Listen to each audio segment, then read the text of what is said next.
안녕하세요, 이대찬 변호사입니다. 오늘은 많은 분들이 궁금해하시는, 또 많은 분들이 잘못 알고 계시는 부분에 대해서 말씀드리려고 하는데요. 그것은 바로 소송에서 이겼을 때 변호사 비용 어떻게 결정이 되는지에 대해서 말씀드리려고 합니다.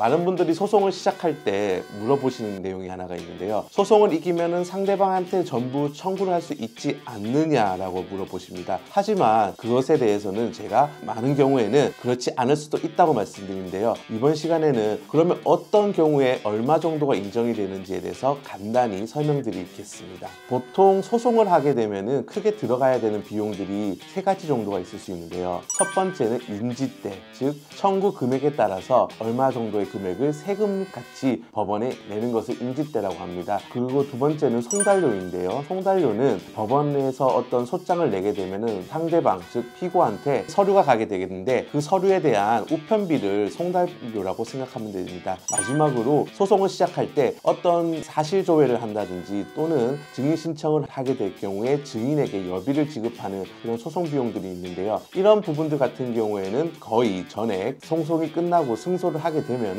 그 승소 비용에 대해 전부 받을 수 있는 비용이라고 생각하시면 됩니다. 하지만 변호사 비용과 관련돼서는요, 변호사 보수의 소송 비용 산입에 관한 규칙에 따라서 결정이 된다고 생각하시면 됩니다. 규칙에 대해서는 지금 현재는 2020년 12월 28일 기준으로 개정된 규칙에 따라 적용이 되고 있는데요. 소송 청구 금액이 300만 원 이하인 부분에서는요, 어떤 변호사 비용을 얼마나 썼던지 30만 원으로 인정이 되고 있습니다. 또 변호사 비용이 300만 원을 초과하고 2천만 원까지인 부분에서는 전체 소송 비용의 10% 정도가 되는데요. 쉽게 생각하시면 내가 500만 원을 청구하면 50만 원 정도, 내가 1000만 원을 청구하면 100만 원 정도가 될 거라고 생각을 하시면 됩니다. 그 기준이 달라지는 경우는요, 2천만 원을 초과한 경우부터라고 생각하시면 되는데요. 지금 현재 규칙에서 나누고 있는 기준은 한 6가지가 됩니다. 간단히 설명드리면 2천만 원 같은 경우에는 200만 원까지, 5천만 원인 경우에는 440만 원까지, 1억 원인 경우에는 740만 원, 1억 5천만 원인 경우에는 940만 원, 2억 원인 경우에는 1040만 원, 5억 원인 경우에는 1340만 원으로 생각하시면 되고, 그렇다면 변호사 비용 역시도 보통은 성공보수나 착수금 이런 경우를 생각할 때 내가 청구하는 금액, 즉 상대방한테 돌려받을 수 있는 금액과